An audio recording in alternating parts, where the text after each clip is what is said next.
नमस्कार, मैं हूं श्रवण कुमार। आप देख रहे हैं मेरे साथ भारतीय समाचार। जैसा कि हमारे चैनल के माध्यम से आपको पहले ही प्राप्त हो चुका है जानकारियाँ कि बाराडीह पंचायत की जो मुखिया पुष्पा देवी जी हैं, उनको उनके पद से निलंबित करने का काम शासन प्रशासन और अधिकारियों द्वारा किया गया था। उसका जैसे ही हम लोगों को प्रिंट मीडिया के माध्यम से हमको जानकारी मिला, हमने उनसे साक्षात्कार करने का प्रयास किया और उनकी बातों को जानने का प्रयास किया। उनसे जब जाना हमने, तो उन्होंने ये घोषणा करके रखा हुआ था कि 7 जो तारीख है आने वाला, उस तारीख को ये अपना आत्मदाह करने का जो है प्लान कर रहे थे, ये जो योजना बना रहे थे। इसी सिलसिले में इनसे बात करने के बाद हमारी बातचीत जिला के डीपीआरओ के जो साहब हैं आलम सर, उनसे हमारी बात हुई। उन्होंने बड़े ही प्रेम पूर्वक से सारे मामलों को कन्विंस करते हुए उन्होंने कहा और ये बताया कि मामला को जल्द से जल्द हम लोग सुलझाने का काम करेंगे और ये मामला जल्दी खत्म होगा। इसी चीज़ को जानने के लिए कि मैडम पुष्पा जी के पास में लिखित तौर पर किसी भी तरह का आश्वासन या राहत देने का काम शासन प्रशासन द्वारा दिया हुआ है कि नहीं हुआ है, इस चीज़ का जानकारी लेने के लिए हम फिर से एक बार आज पुष्पा देवी जी के आवासीय कार्यालय में पहुँचे हैं और इन्हें जानेंगे कि मैडम, आपको अभी तक किसी प्रकार का राहत दिख रहा है कि नहीं दिख रहा है? कोई पदाधिकारी अधिकारी किसी प्रकार का हलचल कर रहे हैं कि नहीं मैडम? जी, सबसे पहले तो सबको नमस्कार। जिस प्रकार से आपको पता ही है कि 8/4/2022 को 24 को मुझे एक ST/SC मामले में जो है जेल भेज दिया गया था और मैं न्यायिक हिरासत में थी।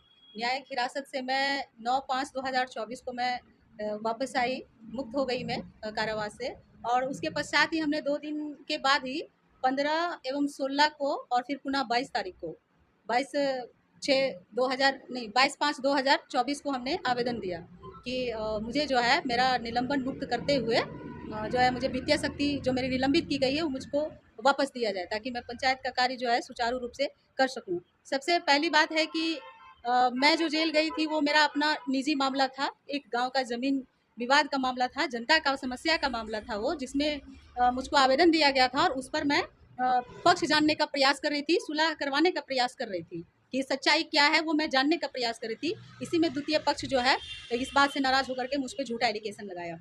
अभी क्या हुआ कि मैं जेल गई अपने निजी मामले से, परंतु मुझको जो है जिस धारा आर्टिकल पंचायत राज धारा अधिनियम 2001 की धारा 73 का और 2-3 के तहत जो है मुझे निलंबित कर दिया गया, जो कि इस धारा के तहत हमने किताब में भी पढ़ा है। पंचायती राज का जो प्रशिक्षण हम लोगों को दिलाया जाता है उसमें कहीं भी निलंबित करने का प्रावधान ही नहीं है। चूँकि मैंने पिछली बार भी कहा था कि मैंने ना तो किसी पावर का मैंने दुरुपयोग किया है, ना वित्तीय पावर का दुरुपयोग किया है, ना ही किसी प्रकार की मैंने कोई अनियमितता की है। बावजूद उसके भी आनन-फानन में मुझे जो है निलंबित कर दिया गया। इस बात से जनता भी नाराज़ हो गई और मेरा कार्य भी काफ़ी प्रभावित हुआ क्षेत्र का। और अभी 1.5 से 2 महीना बीतने को है, बिल्कुल से पंचायत का कार्य जो है ठप हो गया है। इसी संदर्भ में मैंने जो है एक आवेदन देकर के अनुरोध किया था कि मुझे जल्द से जल्द दिया जाए।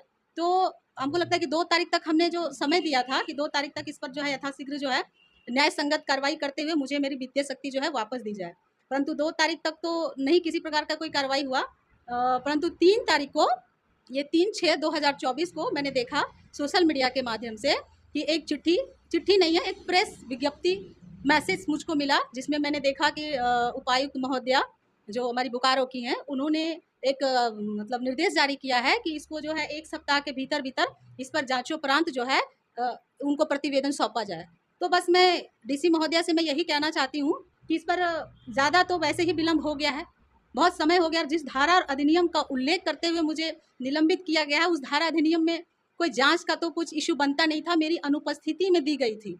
तो मेरी अनुपस्थिति में जब उप मुखिया को पदभार दिया गया, मेरी वित्तीय शक्ति दी गई थी, तो अब मैं उपस्थित हूँ, मैंने अनुरोध किया कि मैं कार्य करने को तैयार हूँ, तो मुझे वापस दी जाए। तो उसमें ये ना करके जो है जांच प्रक्रिया वगैरह का थोड़ा-सा लंबा समय जा रहा है और मेरा कार्य बाधित हो रहा है। तो मैं अनुरोध करती हूँ कि इसमें इतना ज़्यादा विलंब ना करते हुए इस पर जो है त्वरित कार्रवाई 14 तारीख तक करें। और जो हमने 7/6/2024 को आत्मदाह का जो रखा हुआ था कि मैं आत्मदाह कर लूँगी अगर इस पर कार्रवाई होती है तो पुनः इस पर मैं ये कहना चाहती हूँ कि 7 तारीख का मैंने डीसी महोदया के जाँच प्रतिवेदन को देखते हुए जाँच का जो निर्देश दिए हैं कार्रवाई करने का, उसका मैं सम्मान कर रही हूँ। लेकिन मैं ये कहना चाहती हूँ कि जिस प्रकार से हमारे साथ अन्याय हुआ है, जिस धारा अधिनियम का उल्लेख करते हुए मुझे निलंबित किया गया, ये भी गलत था। तो मैं अनुरोध उनसे आगे की रणनीति क्या है मैडम आपकी? आगे की रणनीति मेरी यही है कि हमने सोचा है कि ये जो भी जांच का प्रक्रिया चल रहा है, तो 9 तारीख तक इनका जांच का प्रक्रिया खत्म हो जाता है। 9 तारीख को? हाँ, तो जांचोपरांत जो है ना, इसमें 14 तारीख तक अगर न्याय संगत इस पर कार्रवाई नहीं करती हैं, ऐसे भी विलंब हो चुका है, पंचायत का कार्य भी ठप हो गया है, तो अगर 14 तारीख तक अगर ये लोग नहीं इस पर न्याय संगत विचार करते हैं तो मैं 15 को मैं आत्मदाह कर लूँगी। ये मेरा कहना है कि 7 को अभी तत्काल मैं डीसी महोदया का जिस प्रकार से जाँच का निर्देश दिया गया, मैं उसका सम्मान कर रही हूँ। करना तो नहीं चाहिए था, जिस प्रकार का मामला था, जिस अधिनियम का उल्लेख करते हुए मुझे दिया गया था, वो अनुपस्थिति की धारा थी, लेकिन मुझको निलंबित कर दिया गया, है ना? जबकि मेरा कोई अपराध नहीं था, किसी प्रकार का मैं कोर्ट से सज़ा करार भी नहीं थी।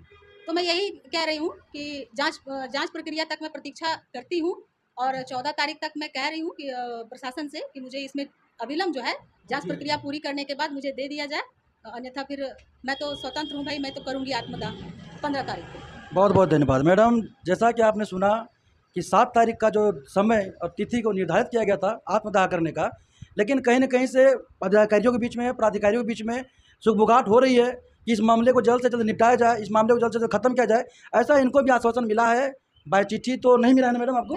चिट्ठी मुझको नहीं दी गई है। बाय चिट्ठी नहीं मिला, नहीं, चिट्ठी मुझको नहीं, प्रिंट मीडिया के माध्यम से बस सोशल मीडिया के माध्यम से मैंने मैसेज में पढ़ा है कि डीसी और उस चीज़ का ये सम्मान करते हुए इनका कहना है कि अगर ये चीज़ जो है सो 14 तारीख तक अगर क्लियर नहीं होता है तो फिर 15 तारीख का जो दिन और तिथि तय किया गया है वो फिर एक भयंकर रूप बन करके फिर झारखंड के भीतर में आएगी और सबको शर्मसार करने का काम करेगी।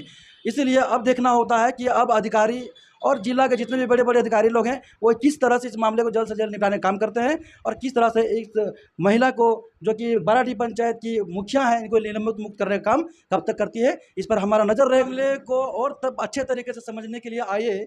बाराडी पंचायत के ही रहने वाले एक निवासी है जो कि कानूनी सलाहकार हैं, कानून के बारे में जानकारी रखते हैं, इनसे जानते हैं कि इस पूरे पहलू को किस प्रकार से देखते हैं सर। हाँ, जब से पहले सर आपका नाम बता दीजिए, क्या मेरा नाम सिरवास अड्डी हुआ। श्रीनिवास जी, क्या सर किस तरह से नजर दिख रहा है आपको, क्या हाँ, लग रहा है? जब से इनका मामला पंचायत के मुखिया पुष्पा देवी का मामला, निलंबन का मामला मेरे संज्ञान में आया है, तब से मैं इस चीज़ को देख रहा हूँ और इनके विभाग के द्वारा जरीडी प्रखंड विकास पदाधिकारी के द्वारा पहले एक माने आदेश निर्गत हुआ 12/4/2024 को। उसमें ये चीज़ लिखा हुआ है लास्टली कंक्लूजन में कि अतः श्रीमती पुष्पा देवी मुखिया बाराडी के कारावास के अवधि में श्री भोला कुमार महतो उप मुखिया ग्राम पंचायत बाराडी को मुखिया के दैनिक कार्यों के संपादन हेतु आदेश दिया जाता है। ठीक है, ये ठीक है कि मान लीजिए मुखिया अनुपस्थित है तो अनेक सारे बड़े या छोटे कार्य भी होते हैं तो उसको संपादन करना जरूरी होता है। तो इसमें साफ साफ लिखा है कि कारावास अवधि के दौरान, तो कारावास अवधि जब इनका बेल हुआ है ना, तो बेल हुआ तो इनका कारावास अवधि खत्म हो गया और इनको जो बेल मिला था उसका सर्टिफाइड कॉपी को भी विभाग को देते हुए सूचित कर दिया गया कि मैं जमानत पर बाहर आ चुकी हूँ। तो मुझे ये समझ में नहीं आ रहा है कि मुझे उस समय ही तो विभाग को इनको पदभार दे देना चाहिए था, क्योंकि इनका स्पष्ट कहना था कि कारावास अवधि के दौरान, तो कारावास अवधि के दौरान माने ये अनुपस्थिति थी। दूसरा जो एक जिला पंचायत पदाधिकारी के द्वारा इनको एक नोटिस दिया गया, उसमें एक सेक्शन का मेंशन है झारखंड पंचायत राज अधिनियम 2001 की धारा 73 सब सेक्शन प 2-3। तो ये धारा में स्पष्ट लिखा हुआ है कि अगर किसी कारणवश मुखिया का चुनाव निलंबित रहता है या वो अनुपस्थित रहते हैं तो उस दौरान मुखिया के कार्यों का अधिकारों का कार्यवहन उप मुखिया करेंगे। ये अनुपस्थिति का मामला है तो हम लोग जिला पंचायत पदाधिकारी को भी ऑथेंटिकली ये सूचित कर दिए कि हम जमानत पर बाहर आ चुके हैं, मेरा बेल हो चुका है, बेल का भी सर्टिफाइड कॉपी उस आवेदन के साथ लगा हुआ है। तो इतना विलम्ब तो होना नहीं चाहिए था, अनुपस्थिति का बात था, ये उपस्थित हो गए, इसको ऑफिशियली सूचित कर दिया गया।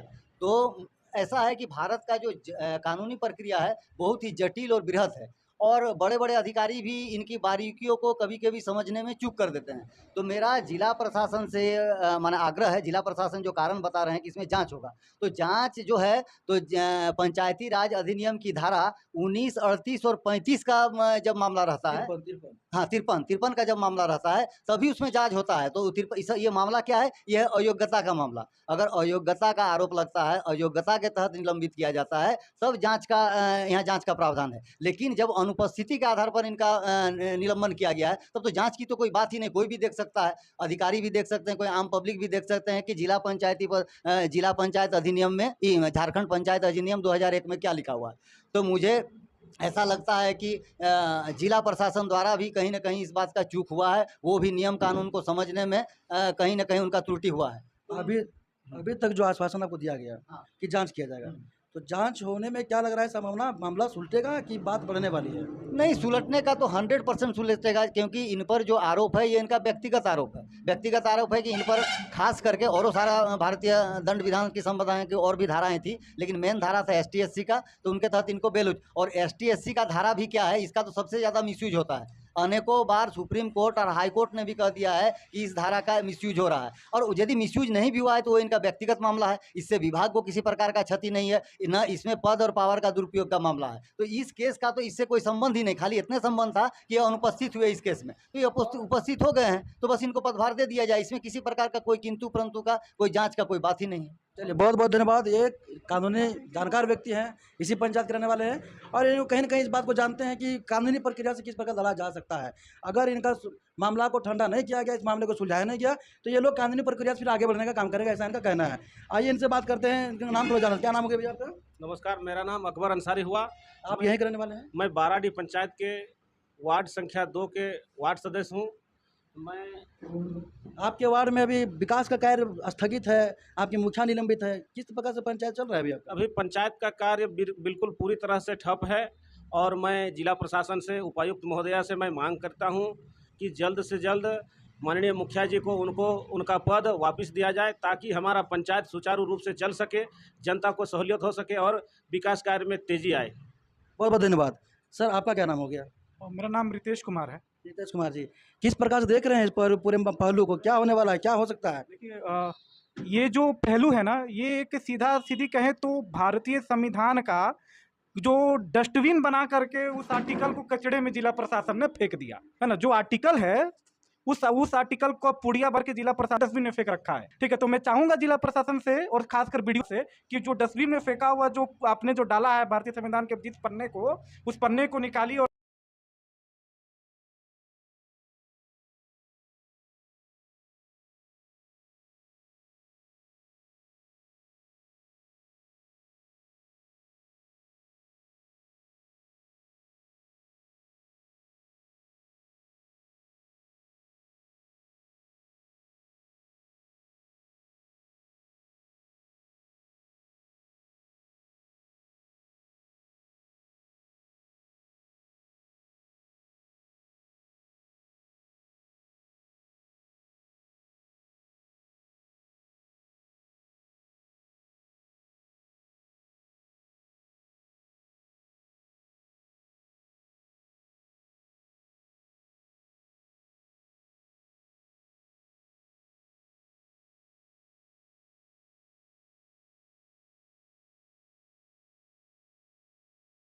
है। ठीक है, अगर कोई भी हमारी शक्तियों के ऊपर भी एक्शन हो सकता है। दूसरा एक चीज और है, 2000 या 2013 का, मुझे 2013 का है ना, वो डीजीपी साहब का 2001 का क्या विदेश है, वो झारखंड के डीजीपी का एक्चुअली उस साल में है। अगर एससी एसटी एक्ट का मामला है तो अधिकारियों द्वारा फिर डीजीपी एसपी द्वारा उसको 5 दिन के अंदर में सुलझाना, जो कि वो तो हमको लगता है कि इनका जो है नाम मुखिया बनने से पहले का वो मामला है। ठीक है, 2019 का मामला 2024 में सुलझा रही है। ये कौन सा चीज है भाई? जैसा पुलिस चाहेगा वैसा करेगा क्या? अब क्या करना है, अब क्या होगा? देखिए, करना यही है। आश्वासन तो सर वहाँ से अधिकारी दे रहे हैं। अब देखिए, आश्वासन जो दे रहे हैं उस आश्वासन पे खड़े उतर जाएं, और आश्वासन पे खड़े उतर करके भारतीय संविधान का सम्मान करते हुए मुखिया जी को वापस उनके पद पे प्रतिस्थापित करें। अन्यथा कार्रवाई होगी। और हमारे पास ऑप्शन खुला हुआ है, सुप्रीम कोर्ट है, हाई कोर्ट है।